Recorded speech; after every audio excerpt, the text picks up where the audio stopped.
It's Thursday morning somewhere. Oh, it's right 5 here. o'clock somewhere. I know it. It's right here. And we're coming, once again, we haven't left the 48th floor yet today. Nope. It's a beautiful day, though. It is absolutely gorgeous. Anyway, It's a sitting little next to me cold out, though. is the effervescent and most popular worldwide now. Hashtag invite her, Miss Kira. Thank you, Randy. And to my right is Uncle Randy. Uncle Wandy. Uncle Wandy. Yeah, and so we're just going to call her hashtag from now on. I don't think we should shorten that to hash. No. No. No. Anyway. No. No. Anyway, life is good here at Lake Geneva, and that Lake Geneva is the city, but Geneva Lake is where we're at. I was going to say, you know what I learned today? No. That my friends at a local radio station are very superstitious.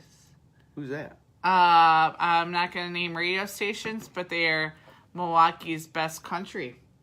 But the morning show are very superstitious with their sports. So moving into Halloween. Oh yeah, well that's just sports. Yeah, don't step on the line. Don't touch the base. Don't. They were talking about the Brew Crew and how we have tomorrow and Saturday. Well, the Brew Crew has 2 games they have to win. Yes. If they lose either of those 2 games, I'm gonna cry. Not going well for them. Okay, so. Yes. Anyway, here we go. We're going to try Teresa, again. can we bring you on? Yeah, no, go ahead. Maybe you're using her phone, and we'll see what happens. Let's see. See what goes on. He's using my phone. Okay, cool. All right, there you go. Cool. If I could use your phone. There you go. Oh, there. All right. Let's try this. All right, Rick. Posing as Teresa. There we go. Hey, there we go. Hey, hi, Rick. Nice to see you, Teresa. You know, such an upgrade from Rick. Hey, no, stay. Teresa, come back, you know? Yeah. Yeah, well, you know, next time. There you go. Hey, now, Rick, you move to the side, and we'll just talk to Teresa. No. That'd be a good idea. We're bottling today, and my bottling crew's going to fire me if I don't go bottle. Yeah, well, that she just fires me every morning just to begin with. So. I do not do that. Yeah, that's the way it is. I get you fired up. Yeah, I'll just let the better looking one stay, and I'll go bottle. Yeah, well, let's see. We'll have her do it, and Rick, you and I go drink some wine. Hey, so, you know, that's an idea. Yeah, well, that's awfully good. Teresa, thank you for putting. Thank you. Have fun bottling. Yeah, save us one. Yeah.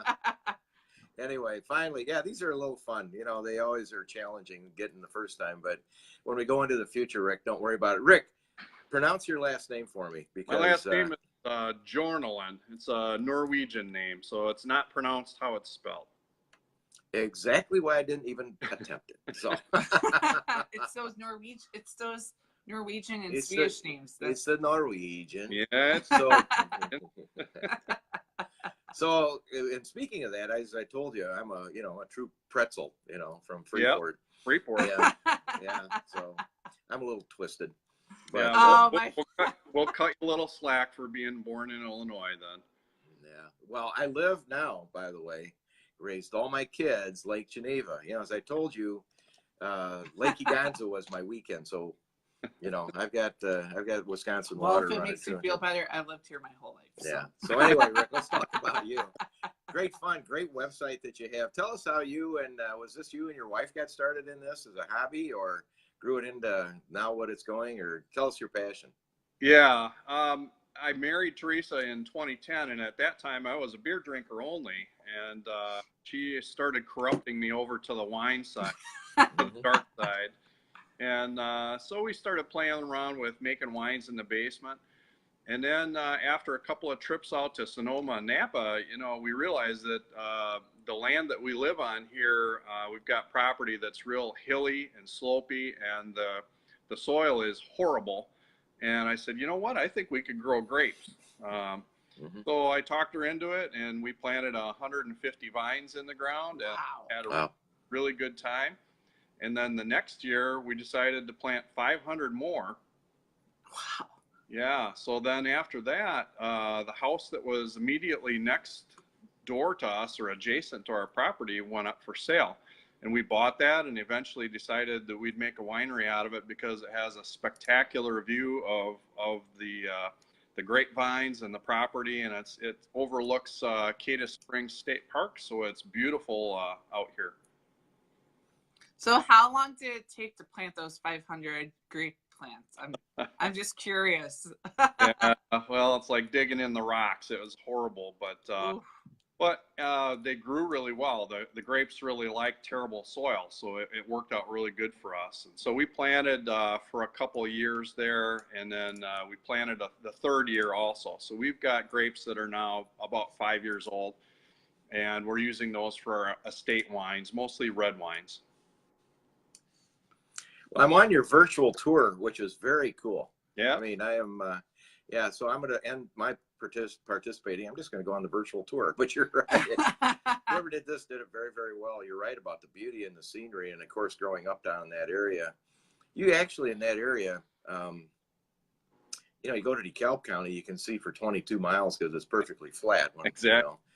You know, and people don't really realize Southwest Wisconsin, Northwest Illinois, whole different topography than certainly down Illinois. It is. It's rolling hills, and we're situated kind of in a valley. We've got a pond at the bottom of the valley, so we've got a pavilion here where we can do events. So we've kind of got a little bit of everything for people. We do a lot of weddings out here.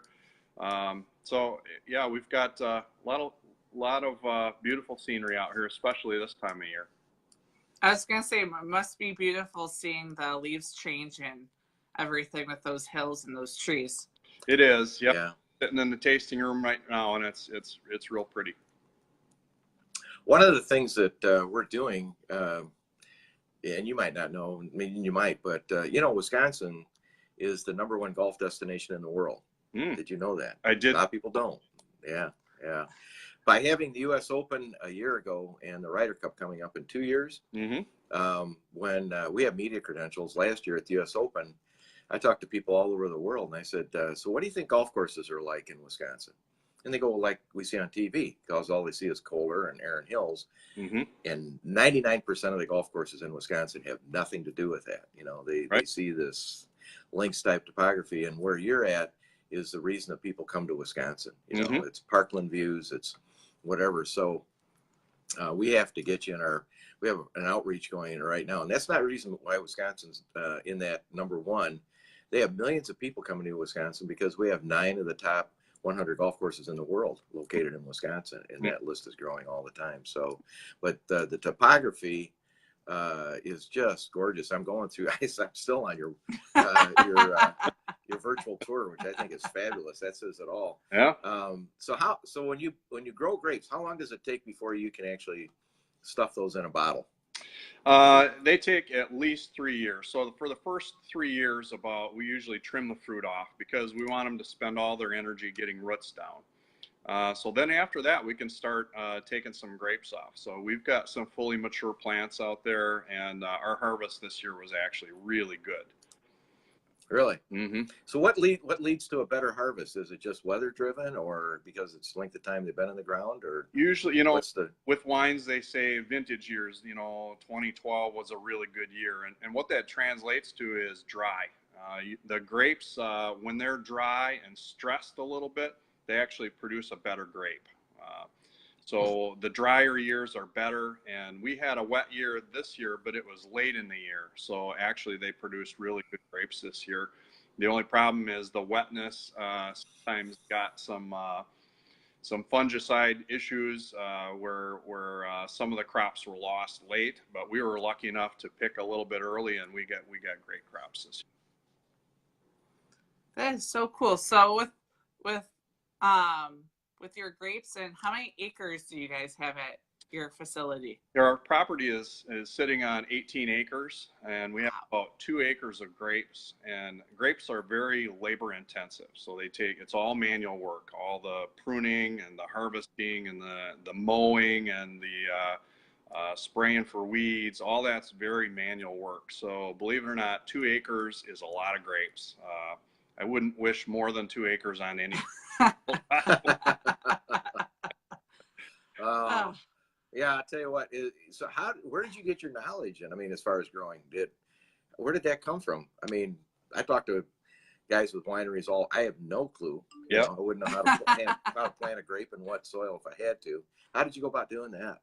There's actually an online program called Vesta, And Vesta has 2 courses, the viticulture course or for the vineyards, and then they have an enology course for the winemaking. And it can be a 2-year course, so you can actually get a degree in that. And most of the professors are California and Washington State winemakers for the winery side. So it's an online course. Usually they have one class a week, and then you have coursework and tests and all that, just like any other college. And it's very, very good training. So they have coursework for all aspects of both vineyards and winemaking. So that's what we did. Teresa took the vineyard classes, and I took the winemaking classes. And trust me, it was a challenge as an adult going back to school. I should have paid more attention in my chemistry class in high school. No, that's why you and I always ask, where are we going to use this? That and the trigonometry. No. My son's taking chemistry and trig. He called a few minutes ago. He's taking chemistry in college right now, finishing up. And he said, where are we going to use this? I said, it'll haunt you. Yeah. Just stay tuned. You know, it'll come back. So do you have wine stomping days? Did you and your wife in the early stages just throw them in a bowl and, you know, dance around? Or how did that go when you were first? We don't have that. We don't do the wine stomping. Usually anytime you're picking or harvesting or pressing grapes, you have hundreds and hundreds of bees and wasps and all that kind of thing. So it's not a far real more interesting time to be stepping on grapes right then. Oh yeah, right on your feeder. You know, ugh, that's just you weren't supposed to tell that. I was going to try to get her encouraged to do that. So I'd be filming that event, but no. Well, then I wouldn't be able to come to work because I couldn't walk. You couldn't come to work, yeah. We have too much fun. This does not work under any circumstances. So tell us, what are your favorite wines? You see you have a big distribution up, in our area. You can ship to 33 states. Yep. Who's your favorite distributor other than yourself or your wife, or getting in the car saying, hey, taste this? Well, we have one distributor in southern Wisconsin, and then one in northern Illinois. So if your local liquor store or restaurant doesn't have our wines, you can certainly ask them and they can bring that in. But we find that here in southern Wisconsin, a lot of our customers prefer sweet wines. So we make actually a large percentage. Yeah, you. Yeah. We make a lot of sweet wines. So we make a variety of fruit wines, some real interesting flavors, and probably almost 75% of the wines we make are sweet. But we do have about 4 or 5 dry reds and a couple of dry or semi-dry whites. So we've got kind of a full range for people to try. Everything driest, big red, all the way to really sweet. Well, right up your alley. Yeah, that'll cover our group. So I'm years before we got into this, I love German sweet wines, and they have that different, classifications of Cabernet and what is it, Auslese, and forget what the other one is. But I used to drink a lot of red, and then I got into sweet. Yeah. And then I just wonder if that German heritage in that area of the state, northern Illinois and southwest Wisconsin, leads people to that sweet wine taste, It could be. We have a Riesling and we have a Gewürztraminer or a Giesenheim. So we've got some German white grapes that we make wine from. So we've got several. And then a Moscato, of course. So we've got a variety of sweeter white wines, mid-sweet to real sweet white wines for people to try, as well as some Chardonnay, some dry whites. So we've got a little bit of everything. Okay, I don't discriminate. I like any type of wine. Yeah, she's the official taste tester of everything. Yeah. Well, we're about being a winemaker. One of the tough jobs is sometimes you have to drink wine in the morning. You have to. That sounds really rough. Yeah, for saying 8 o'clock, you got to get on it and drink some wine. Well, you should tune in tomorrow at 9 o'clock. We do a show with the master chef of the PGA Tour. His name is Dave Trevolino, and he does Crazy Chef specials. Oh. And he's out in TPC Potomac out in Baltimore, where Tiger, their course of the Kemper Open has been played and stuff. We really haven't gotten into the food pairing, but if you want to see some, he does a great thing. Right now we're helping him raise money. He feeds the sailors of the USS Chicago Really? and the USS Mississippi, both nuclear submarines. This will be the 5th year. Feeding the sailors have to remain back to service the ship and stuff at Christmas. So he flies to Honolulu or Guam to do that. So he comes on. He's a great friend. Yeah, he talks about his crazy recipes that Miss Kira is, but Miss Kira then always pairs it up with what she sees with starts drinking early in the morning. So, you know, it's sort of a funny segment that we do. But I'm glad you're closer. We just it's fun. I'm going to make you a very attractive offer to be in our magazine because our magazine's coming out next month, but we're bringing people, as we tell people, with Links and Libations, golfers golf, then they sip. And there's a lot of buddy trips that are being planned. There's great golf courses over where you're at. And you're just in a part of the state, as I said, it's awesomely beautiful. Not that the whole state of Wisconsin isn't, but people, they've got to get down and just go the side roads and get into that area because you got Monroe that's real close. I've heard they have a brewery or two that they can venture to or through in that area that they might be. Are you trying to say that we have to take a road trip over? We got to go for a road trip. That's what I'm trying to say. I'll spit it out right now. Go with Yeah, it. we've got lots of Greene County over here has the more cheese factories than anywhere else in the United States. So we've got cheese factories and breweries and wineries. We've got a lot of things to do and golf course. Yeah, New Glarus is a beautiful beautiful place to go, and you can drop down into Freeport, and they've got 2 beautiful public courses, and now their country club is there, and you got Eagle Ridge. I mean, it's just a great place to come. Yep. But we have to create these stories so people know about your story. Do you have any events through the fall that you encourage people to come to, or things like that are going to happen between now and the end of the year?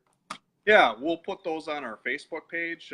We have, during the winter time, our space is a little more limited inside. So, but we have one-man bands, and we're having a Halloween party coming up a week from Saturday. So we've got a variety of events, and we usually keep those updated on our website and on our Facebook page. Yeah, and your Facebook page, quite a following. You had 6,000 followers. Beautiful, beautiful. Photography. And again, what we're talking about, if you go to Hawks Mill Winery. I have a question. How did you guys come up with your winery name? Good question. Like I said, we have a pond on our property, and the pond has a windmill that's an aerator for the pond.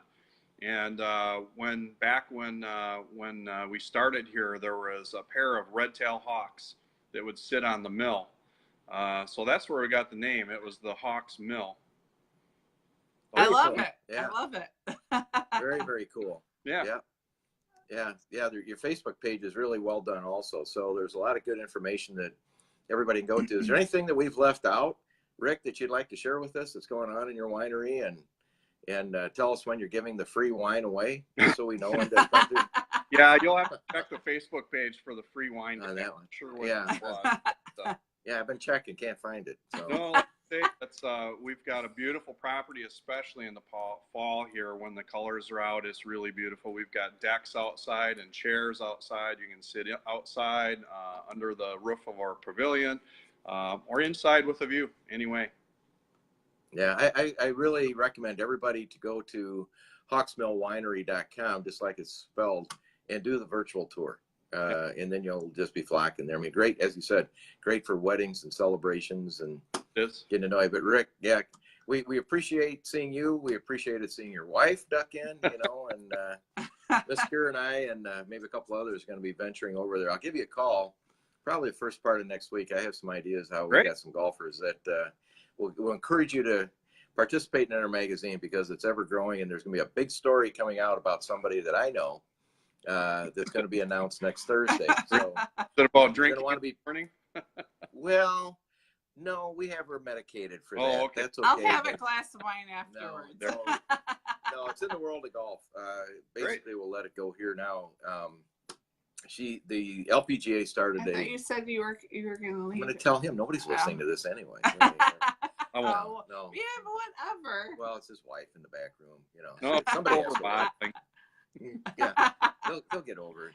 No, it's sort of out. She's part Miss Kira is going to be doing something pretty big on a world stage, so we'll just let it go at that. It'll be out next Thursday, so you have to stay tuned. We'll tell you about that. You want to be part of it, and it's pretty cool. So anyway, golfers golf, then they sip. You got to go down to Hawks Mill Winery, have a sip or two, and Rick, we'll be talking soon. I'll give you a call first part of the week. Hey, thanks a lot. We'll look forward to meeting you in person. Oh, we'll be there. You're not that far away. Nope. You know. All right. Talk to you soon. Thank Have you. a good one, Rick. All right. Cheers. Bye-bye.